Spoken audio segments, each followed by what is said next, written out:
যেহেতু রমাদানের একেবারে শেষের দিকে আমরা এসেছি, জাকাতুল ফিতর বা সদাকাতুল ফিতর আদায় করা আমাদের জন্য আবশ্যক। এই সদাকাতুল ফিতরের ব্যাপারে আমরা এ পর্যায়ে সামান্য কিছু কথা বলতে চাই। প্রথমে বলবো যে সদাকাতুল ফিতর আদায় করা কি। সদাকাতুল ফিতর আদায় করা হচ্ছে ওয়াজিব, কারণ সহিহ বুখারীর বর্ণনায় এসেছে, আব্দুল্লাহ ইবনে ওমর রাদিয়াল্লাহু তাআলা আনহু বলেন, ফারাদা রাসূলুল্লাহ সাল্লাল্লাহু আলাইহি ওয়াসাল্লাম যাকাতাল ফিতর।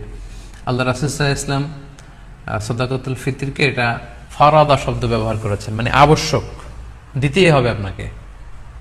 আপনার যদি সামর্থ্য থাকে এটা আদায় করতেই হবে। এটা সাধারণ কোনো দান সদাকা নয়, এটা সদাকাতুল ফিতর, এটা আপনাকে আদায় করতে হবে। ফারাদা শব্দ ব্যবহার করেছেন, মানে এটা খুবই গুরুত্বপূর্ণ, এটা ওয়াজিব। তাহলে সদাকাতুল ফিতর আদায় করার হুকুম হচ্ছে ওয়াজিব। এবার আমরা জানবো যে কেন এটা দিতে হয়, কেন আমরা সদাকাতুল ফিতর আদায় করব। সুনানে আবু দাউদের একটি হাদিসে সদাকাতুল ফিতর আদায়ের দুইটি সিগনিফিকেন্স উল্লেখ করা হয়েছে। দুইটি কারণে সদাকাতুল ফিতর দিতে হয়। এক হচ্ছে তুহরাতান লিসাইমি মিনাল লাগবি ওয়ার রাফাস। আমরা রোজা রাখতে যেভাবে রোজাটা রাখার দরকার ছিল, আমরা হয়তো অনেকে সেভাবে রোজাটা রাখতে পারিনি। আমরা কেউ হয়তো মিথ্যা কথা বলে ফেলেছি, কেউ হয়তো অন্যের গীবত করে ফেলেছি। এগুলো আল্লাহ মাফ করে দিয়ে যাতে রোজাটাকে আল্লাহ তাআলা ভালোভাবে কবুল করে নেন, এজন্য তুহরাতান লিসাইম, রোজাদারদেরকে পবিত্র করবার জন্য এই সাদাকাতুল ফিতরকে ওয়াজিব করা হয়েছে। দুই নম্বর সিগনিফিকেন্স হচ্ছে ওয়া তু'মাতান লিল মাসাকিন, মিসকিনদেরকে খাবার দেওয়ার জন্য। সাদাকাতুল ফিতরের উদ্দেশ্য হচ্ছে ঈদের দিন যাতে কোনো গরিব মিসকিন না খেয়ে না থাকে, তাদের মুখে যেন হাসি থাকে, তাদের বাসায় যেন খাবার থাকে, এজন্য সাদাকাতুল ফিতরকে ওয়াজিব করা হয়েছে। সহজ কথায় বলা যায়, ঈদ আসার আগেই অসহায়দের ঘরে ঘরে খাবার পৌঁছে দেওয়ার ইসলামী প্রজেক্টের নাম হচ্ছে সাদাকাতুল ফিতর। অর্থাৎ ঈদের দিন যাতে মানুষের ঘরে ঘরে তাদের দৌড়াতে না হয়, এজন্য ঈদ আসার আগে যেন তাদের ঘরে আমরা খাবার পৌঁছে দিই, এই প্রজেক্টের নাম হচ্ছে সাদাকাতুল ফিতর। এবং ঈদের দিন এটা হচ্ছে দিয়াফাতুল্লাহ, ঈদের দিন সবাই আল্লাহ তাআলার মেহমান, এজন্য ঈদের দিনে রোজা রাখা হারাম। তো ঈদের দিনে যেদিন আমরা সবাই আল্লাহর মেহমান, আমরা ঘরে পায়েস খাবো, ফিন্নি খাবো, পোলাও খাবো, মাংস খাবো, আর আমাদের অসহায় সুবিধা বঞ্চিত গরিব মানুষগুলো কিছুই খাবে না, এটার নাম ইসলাম নয়। তাই ইসলাম চেয়েছে ঈদ আসার আগে তাদের ঘরে যেন ঈদের আনন্দ পৌঁছে যায়, এবং সেটার নামই হচ্ছে সাদাকাতুল ফিতর। এই সাদাকাতুল ফিতর কার জন্য ওয়াজিব? আল্লাহর হাবিব সাল্লাল্লাহু আলাইহি ওয়াসাল্লাম বলেছেন, মুসলমানদের মধ্য থেকে সামর্থ্যবান সবার জন্য এটা ওয়াজিব। সহিহ বুখারীতে এসেছে, আব্দুল্লাহ ইবনে ওমর রাদিয়াল্লাহু তাআলা আনহু বর্ণনা করেন যে আল্লাহ রাসূল সাল্লাল্লাহু আলাইহি ওয়াসাল্লাম সাদাকাতুল ফিতরকে ওয়াজিব করেছেন আলাল আবদি ওয়াল হুররি ওয়াল যাকারি ওয়াল উনসা ওয়াস সগীরি ওয়াল কাবীরি মিনাল মুসলিমিন। অর্থাৎ মুসলমানদের মধ্যে থেকে স্বাধীন কিংবা আজাদ করা দাস কিংবা ছোট বড় নারী পুরুষ সবার উপরে এটা ওয়াজিব। যারই সামর্থ্য আছে তাকে দিতে হবে। এমন না যে আপনি প্রাপ্তবয়স্ক, আপনি আর আপনার স্ত্রী, এই দুইজনের সাদাকাতুল ফিতর আপনি আদায় করলেন, আপনার ছোট ছোট ছেলে মেয়েদের সাদাকাতুল ফিতর আদায় করলেন না। না, এমনটা করা যাবে না। সবার, আপনার ঘরে যদি 6 মাসের ছোট্ট দুধ খায় এরকম বাচ্চাও থাকে, সেই বাচ্চার পক্ষ থেকেও আপনি সাদাকাতুল ফিতর আদায় করে দিবেন। যিনি ঘরের কর্তা ব্যক্তি আছেন আপনি আদায় করবেন, বাবা আদায় করবে, কিংবা বড় ভাই আদায় করে দিবে। অর্থাৎ সবার পক্ষ থেকে এটাকে আদায় করতে হয়। কখন আদায় করবেন? এটা একেবারে রমাদানে একেবারে শেষের দিকে, ঈদের 1-2 দিন আগ থেকে, অর্থাৎ এখন থেকে। বাংলাদেশে গতকাল 27শে রমাদান কদর আমরা কাটিয়েছি, মালয়েশিয়াতে আমাদের 28তম রোজা চলছে। তো এজন্য এখন খুব মোক্ষম সময় সাদাকাতুল ফিতর আদায় করে দেয়ার। আল্লাহর হাবিব সাল্লাল্লাহু আলাইহি ওয়াসাল্লাম সুনানে আবু দাউদের হাদিসে তিনি বলেছেন যে মান আদ্দাহা ক্বাবলা সলাতি ফাহিয়া যাকাতুন মাকবুলা ওয়া মান আদ্দাহা বা'দা সলাহ ফাহিয়া সাদাকাতুন মিনাস সাদাকাত। এটা ঈদের নামাজে যাওয়ার আগে যে ব্যক্তি এই সাদাকায়ে ফিতর আদায় করবে সে ফিতরার সওয়াব পাবে, অর্থাৎ সাদাকাতুল ফিতরের যে সওয়াব, পরিপূর্ণ সওয়াব সে ইনশাআল্লাহ পাবে। ওয়া মান আদ্দাহা বা'দা সালাহ, আর ঈদের নামাজের পরে যদি কেউ সাদাকাতুল ফিতর আদায় করে ফাহিয়া সাদাকাতুন মিনাস সাদাকাত, এটা অন্যান্য সাধারণ চ্যারিটি বা দানের মতোই একটি দান হবে। সাদাকাতুল ফিতরের যে সিগনিফিকেন্স, বা সাদাকাতুল ফিতরের যে তাৎপর্য বা সওয়াব, এটা কিন্তু তখন সে আর পাবে না। তো এই জন্য সাদাকাতুল ফিতর ঈদ আসার 1-2 দিন আগ থেকে আপনারা দান করা শুরু করতে পারেন, এবং এটা ডেডলাইন হচ্ছে ঈদের সালাত।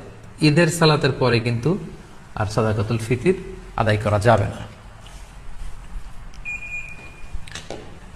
তাহলে সম্মানিত শুধু আমরা জানলাম যে কখন কাদের উপর সাদাকাতুল ফিতর আদায় করা ওয়াজিব হয়। এবারে আমরা জানবো কি দিয়ে সাদাকাতুল ফিতর আদায় করব। হাদিস, সাদাকাতুল ফিতরের সম্পর্কিত যে হাদিসগুলো আছে, এই হাদিসগুলো যদি আমরা পর্যালোচনা করি তাহলে দেখব যে খাবার দিয়ে আদায়ের কথা বলা হয়েছে। সাদাকাতুল ফিতরের হাদিসগুলো যদি আমরা একটু পর্যালোচনা করি দেখব যে 5 ধরনের খাবার দিয়ে আদায় করতে বলা হয়েছে। গম, জব, তারপরে খেজুর, পনির এবং কিশমিশ, এই 5টি খাবার দিয়ে আদায় করতে বলা হয়েছে। আবু সাঈদ আল খুদরি রাদিয়াল্লাহু তাআলা আনহু বর্ণনা করেন, সহিহ মুসলিমের বর্ণনা, যে কুন্না নুখরিজু যাকাত আল ফিতরি সাআন মিন তুআম, আমরা খাবার দিয়ে সাদাকাতুল ফিতর আদায় করতাম। It should be food item. এবং সে খাবারগুলো কি ছিল আমরা বলেছি যে গম, জব, খেজুর, পনির এবং কিশমিশ। কতটুকু পরিমাণ আদায় করতে হবে? 1 সা। 1 সাতে কতটুকু? আমরা কৃষিজ সম্পদের জাকাত বা ফসলের জাকাতের আলোচনা আমরা বলেছি যে 1 সার পরিমাণ কত, এ নিয়ে অনেক মতভেদ আছে। কেউ বলেছেন 2 কেজি 40 গ্রাম, কেউ বলেছেন 2 কেজি 400 গ্রাম, 600 গ্রাম, 3 কেজি, এবং সর্বোচ্চ হানাফি মাযহাবে যেটা সাজেস্ট করা হয় 3 কেজি 300 গ্রাম পর্যন্ত কিন্তু মতামত আছে। তো আমরা এখানে এটাই সাজেস্ট করলাম যে 3 কেজি 300 গ্রাম পরিমাণ খাবার আপনি সাদাকাতুল ফিতর হিসেবে দিয়ে দিবেন। আমাদের বাংলাদেশে যেহেতু প্রধান খাবার হচ্ছে ভাত, মানে চাল, আপনি চাল দিয়ে আদায় করলে এটা ফুড আইটেমের অন্তর্ভুক্ত। সো খুব সুন্দরভাবে আপনার সাদাকাতুল ফিতর আদায় হয়ে যাবে ইনশাআল্লাহুল আজিজ। 1 সা পরিমাণ চাল। সা হিসেব করবেন কিভাবে? 1 সাতে হয় 4 মুদ। আমি আবারও বলছি, 4 মুদে হয় 1 সা। এখন 1 মুদ কত? আপনার 2টা হাত এরকম মোনাজাতের মতো করে, একজন প্রাপ্ত বয়স্ক মানুষের প্রমাণ সাইজের 2টি হাত এরকম মোনাজাতের মতো করে, এই হাতে যতটুকু চাল ধরবে একবারে 2 হাতে চাল নিলে যতটুকু এখানে ধরবে বা আটবে সেটা হচ্ছে 1 মুদ। এরকম 4 বারে যদি আপনি দেন তাহলে হয়ে গেল 1 সা। আপনার নিজ হাত দিয়ে এরকম 4 বারে হিসাব করেও আপনি করতে পারেন, অথবা হানাফি মাযহাবের যে প্রেসক্রাইব করা হয়েছে 3 কেজি 300 গ্রাম, সেই হিসাবেও আপনি 3 কেজি 300 গ্রাম চাল দিলে আদায় হয়ে যাবে ইনশাআল্লাহুল আজিজ। এক্ষেত্রে খুব কমন একটা প্রশ্ন যে খাদ্য না দিয়ে, চাল না দিয়ে, এরকম গম না দিয়ে টাকা দিলে আদায় হবে কিনা। এ ব্যাপারে স্কলারদের মধ্যে মতভেদ আছে। হানাফি মাযহাব ছাড়া বাকি 3টা মাযহাবে, শাফিঈ, মালিকি, হাম্বলি, 3 মাযহাবে বলেছে না, যেহেতু সরাসরি হাদিসে খাদ্যের কথা বলা হয়েছে, so it should be food item, খাদ্য দিয়েই হতে হবে। কিন্তু হানাফি মাযহাবে বলা হয়েছে যে না, খাদ্য দিলে তো আদায় হবে, পাশাপাশি এটার মূল্য দিয়ে দিলেও ইনশাআল্লাহ আদায় হয়ে যাবে। এবং শাইখুল ইসলাম ইবনু তাইমিয়া আলাইহি রাহমা উনিও এই মতামতকে গ্রহণ করেছেন যে ফিতরা খাদ্য সামগ্রী দিয়ে আদায় করা উত্তম। তবে এমন যদি হয় পর্যাপ্ত খাদ্য পাওয়া যাচ্ছে না, কিংবা ঈদের নামাজের সময় হয়ে গিয়েছে এখনো আমি আদায় করিনি, এখন কোথায় আমি গম পাবো, চাল পাবো, কখন মাপবো, কখন দিব, আমি তখন টাকা দিয়ে দিলাম, আদায় হয়ে যাবে। অথবা গরিবদের মাসলাহা, যেহেতু এটা গরিবের হক, এবং গরিবদের মাসলাহা যদি এখানে থাকে যে তাদের যদি টাকা দিলেই বেশি উপকার হয়, তখন টাকা দেয়াটাই উত্তম হবে এবং দিলে আদায় হয়ে যাবে ইনশাআল্লাহ। কারণ আমরা সবাই যদি চাল দিতে শুরু করি বা গম দিতে শুরু করি, এত চাল এত গম, যেহেতু এটা ঈদের দিনের আনন্দের জন্য, ঈদের দিনকে এত চাল এত গম ওনারা খাবেন? ঈদের দিন হয়তো অনেক গরিব মানুষ বা অনেক মিসকিন ফকির তারা একটু পায়েস খেতে চাইবে, একটু পোলাও খেতে চাইবে। সবাই যদি চাল দেয়, এই চাল আবার ওনারা বিক্রি করবে পায়েস কেনার জন্য, ওই চাল বিক্রি করে ওটার টাকা দিয়ে পায়েস, সেমাই এগুলো কিনে নিয়ে আসবে। তো ঘুরে ফিরে একই কথা হলো। তো এই জন্য আপনি টাকা দিয়েও যদি দেন আদায় হবে, এবং যদি গরিবের মাসলাহাত থাকে সেটা আউলা। আমরা অনেক জায়গায় শুনেছি, বিশেষ করে সৌদি আরবের কথা শুনেছি, জাকাতুল ফিতরের বস্তা আছে, আটার বস্তা, এগুলো রেখে আসা হয়, গরিবরা এগুলো নিয়ে আবার দোকানে বিক্রি করে, কয়েক হাত বদল হয়ে দোকানদাররা সেখানে লাভবান হয়, গরিবরা লাভবান হচ্ছে না। আমি বাংলা ট্রিবিউনের গত বছর বা তার আগের বছর একটা নিউজে পড়েছি যে রোহিঙ্গাদেরকে যে খাবার দাবার দেওয়া হয়েছিল এটা স্থানীয় বাজারে অনেক কম দামে তারা বিক্রি করে টাকা নিয়েছে। তো এজন্য যেহেতু ফকির মিসকিনদের, অসহায় বা সুবিধা বঞ্চিত মানুষদের এখানে মাসলাহার প্রশ্ন আছে, তাদের যদি টাকা দিলে বেশি উপকার হয় তাহলে টাকা দিয়েও আদায় করা যাবে ইনশাআল্লাহ বিইذনিল্লাহ। এবছর আমরা দেখেছি যে 2002 সালে ইসলামিক ফাউন্ডেশন থেকে ঘোষণা দেওয়া হয়েছে যে সাদাকাতুল ফিতরের সর্বনিম্ন সংখ্যা তারা নির্ধারণ করেছে, ওনারা করেছেন যে 70 টাকা, আর সর্বোচ্চ করেছেন 2200 টাকা। এই ঘোষণা দেওয়ার পর থেকে সবাই 70 টাকা করে আদায় করতে শুরু করেছে। আমাদের দেশে কিন্তু প্রতি বছর এমনটাই হয়, সর্বনিম্ন যেটা থাকে সেটাই সবাই আদায় করে।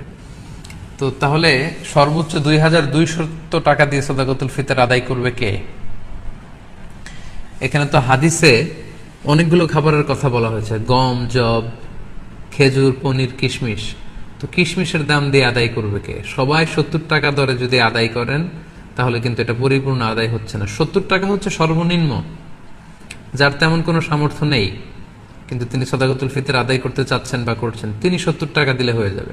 কিন্তু যার আপনার সামর্থ্য আছে তিনি এক একটা সাদাকাতুল ফিতর সামর্থ্য অনুযায়ী, কেউ 200, কেউ 500, এবং যাদেরকে আল্লাহ তাআলা অনেক বিত্তবান বানিয়েছেন, বিত্তশালী বানিয়েছেন, তাদের কমসে কম 2000 টাকা দিয়ে, 2200 টাকা দিয়ে আদায় করতে হবে। তা না হলে কিন্তু পরিপূর্ণভাবে সাদাকাতুল ফিতর আদায় হবে না। সম্মানিত শুধু সাদাকাতুল ফিতরের বিষয়টা আপনারা সবাই বুঝতে পেরেছেন বলে আমি আশা করি।